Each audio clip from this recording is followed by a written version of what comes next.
మన ప్రభువును రక్షకుడైన యేసుక్రీస్తు నామములో మీకు శుభములు వందనములు తెలియజేస్తున్నాను. అనుదిన ధ్యానమునకు స్వాగతం. కీర్తన గ్రంథం 93వ అధ్యాయం ఈ దిన మన ధ్యానాంశం.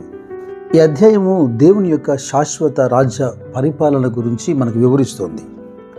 యెహోవా రాజ్యము చేయుచున్నాడు, ప్రభావమును ఆయన వస్త్రముగా ధరించి ఉన్నాడు.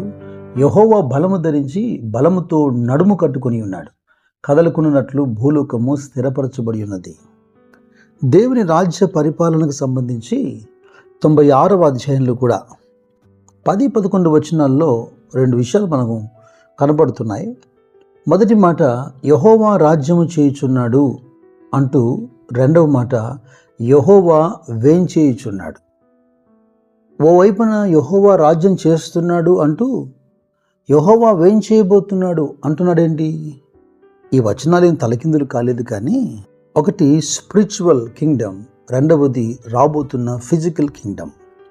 దేవుని రాజ్యం ఎప్పుడొచ్చునని శాస్త్రులు పరిసయ్యులు యేసుక్రీస్తు ప్రభును ప్రశ్నిస్తున్నప్పుడు లూకా సువార్త 17వ అధ్యాయం 20-21 వచనాల్లో ప్రభు అంటున్నారు, దేవుని రాజ్యము ప్రత్యక్షముగా రాదు, ఎందుకనగా ఇదిగో దేవుని రాజ్యము మీ మధ్యనే ఉన్నది గనుక ఇదిగో ఇక్కడనని అదిగో అక్కడనని చెప్పు వీలపడదని వారికి ఉత్తరం ఇచ్చాను. యేసుక్రీస్తు ప్రభు ఈ లోకానికి వచ్చి సర్వమానవాళి కొరకు ఆయన రక్తం కాచి ప్రాణం పెట్టిన తర్వాత ఆయన ఇదిగో 12 మంది శిష్యులకు సువార్త ప్రకటన బాధ్యత అప్పగించి ఆయన ఆరోహణమై వెళ్ళిపోయినప్పుడు ఆయన రాజ్యం ప్రారంభించబడింది. ఉపమాన రీతిగా పరలోక రాజ్యం సంబంధించి మత్తయి సువార్త 13వ అధ్యాయంలో 31-32 వచనాల్లో పరలోక రాజ్యము ఒకడు తీసుకుని తన పొలములో విత్తిన ఆవగింజను పోలి ఉన్నది. అది విత్తనముల అన్నిటిలో చిన్నది, కానీ పెరిగినప్పుడు కూర మొక్కలన్నిటిలో పెద్దై ఆకాశ పక్షులు వచ్చి దాని కొమ్మల యందు నివసించినంత చెట్టగును. కేవలం 12 శిష్యులతో ప్రారంభించబడినటువంటి ఈ దేవుని రాజ్యం కూర మొక్కల అన్నిటికంటే చిన్నదిగా విత్తబడిన ఆవగింజను పోలి ఈరోజు ప్రపంచమంతా మహావృక్షంగా విస్తరించి ఉంది. ఇదిగో దేవుని రాజ్యం మన మధ్యలోనే ఉంది. ఇప్పుడు ఆయన ఆత్మీయ పరిపాలన చేస్తున్నాడు.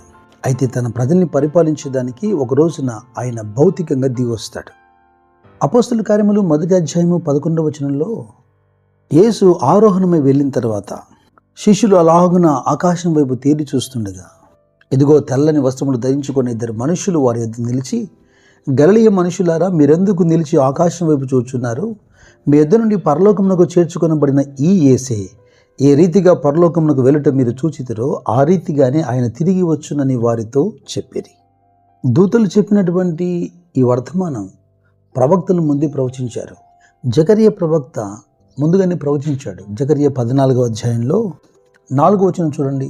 ఆ దినమున యెరూషలేము ఎదుట తూర్పు తట్టున ఉన్న ఒలీవ కొండ మీద ఆయన పాదములుంచగా ఒలీవ కొండ తూర్పు తట్టునకు పడమటి తట్టునకు నడిమికి విడిపోయి సగము కొండ ఉత్తరపు తట్టునకు సగము కొండ దక్షిణ తట్టునకు జరుగును గనుక విశాలమైన లోయ ఒకటి ఏర్పడును. Yes, he said he will come again. ప్రకటన గ్రంథం 20వ అధ్యాయంలో క్రీస్తు మరియు క్రీస్తు కొరకు జయించిన వారు భౌతికమైన రాజ్య పరిపాలన చేయడం మనం చూస్తాం. ఈ 93వ కీర్తనలో 2వ వచనం చూడండి. పురాతన కాలము నుండి నీ సింహాసనం స్థిరమాయను, సదాకాలము ఉన్నవాడుగు నీవే. ఇప్పుడు అందరిలో ఉన్నటువంటి ప్రశ్న ఒకటే, ఈ క్రీస్తు ఏ కాలం వాడు? ఎప్పటి నుండి ఈ క్రీస్తు రాజ్యం ప్రారంభించబడింది? భౌతికంగా యేసు పుట్టుకను దృష్టిలో ఉంచుకొని 2000 సంవత్సరాలు అంచనా వేస్తున్నారు. రక్షకుడిగా మానవాళి పాపముల కొరకు రక్తం కార్చేదానికి ఆయన పుట్టి 2000 సంవత్సరాలు అయిందేమో, కానీ ఇదిగో ఆయన సింహాసనము పురాతన కాలం నుండి ఉంది. కీర్తన 45:6లోను, విలాప వాక్యాలు 5వ అధ్యాయం 19వ వచనంలోను దేవా నీ సింహాసనము నిరంతరము నిలుచును, నీ రాజదండము న్యాయార్థమైన దండము. ప్రవక్త అయినటువంటి మీకాయా యేసుక్రీస్తు ప్రభు యొక్క జననంకు సంబంధించి ప్రవచిస్తున్నప్పుడు 5వ అధ్యాయంలో 2వ వచనంలో అంటాడు, బెత్లెహేము ఎఫ్రతా, యూదవారి కుటుంబంలో నీవు స్వల్పమైన దానవు, స్వల్ప గ్రామమైనను నా కొరకు ఇజ్రాయేలును ఏలబోవాడు నీళ్ళ నుండి వచ్చును. పురాతన కాలం మొదలుకొని శాశ్వత కాలము ఆయన ప్రత్యక్షమగుచుండెను. ఇదిగో క్రీస్తు పుడతాడు, జన్మిస్తాడు అని మాత్రమే ప్రవచించవచ్చు, కానీ ప్రవక్త ఏమంటున్నాడు? పురాతన కాలము మొదలుకొని శాశ్వత కాలం వరకు ఆయన ప్రత్యక్షమగుచుండెను. అంటే పురాతన కాలంలో ఆయన ఉన్నాడు, ప్రత్యక్షమవుతూ ఉన్నాడు. మరుగై ఉన్న ఆ క్రీస్తు ఇప్పుడు రక్షకుడిగా అందరి కళ్ళెదుట ఇదిగో సుమయోను చెప్పినట్టుగా దైవ దర్శనం వలె ప్రత్యక్షమయ్యాడు. అపోస్తులైన పౌలు కొలస్సీ సంఘంతో మాట్లాడుతున్నప్పుడు మొదటి అధ్యాయంలో అంటాడు, ఇదిగో ఆయన అన్నిటికంటే ముందుగా ఉన్నవాడు, ఆయనే సమస్తమునకు ఆధారభూతుడు. కొందరు సేవకులు కూడా, కొన్ని సంఘాలు కూడా ఇక్కడ పొరబడుతున్నాయని చెప్పాలి.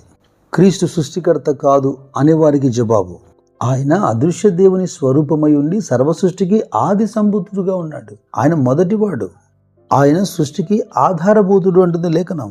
ఆకాశమందున్నవి, భూమి అందున్నవి, దృశ్యమైనవి, అదృశ్యమైనవి, సింహాసనములైన, ప్రభుత్వములైన, ప్రధానులైన, అధికారులైన సర్వము, బాగా వినండి, సర్వమును ఆయన యందు సృజించబడెను. కనుక కీర్తన 96లో మనం చదివినట్టుగా యెహోవా రాజ్యం చేస్తున్నాడు అన్నమాట సబబే, యెహోవా వేంచేస్తున్నాడు అన్నమాట సబబే. ఇదిగో అందరి హృదయాలను జయించి, అందరి పాపములను క్షమించి ఒక ఆధ్యాత్మికమైన రాజ్యాన్ని ఇదివరకు ఆయన పరిపాలన చేస్తున్నాడు.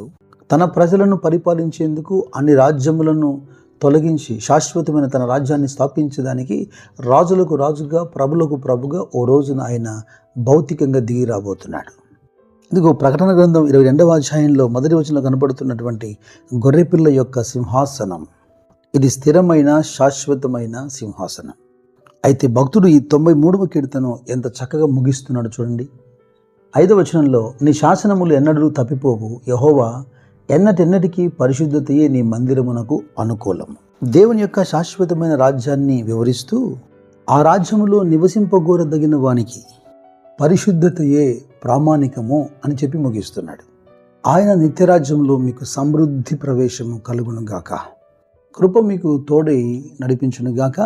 God bless you. God bless you.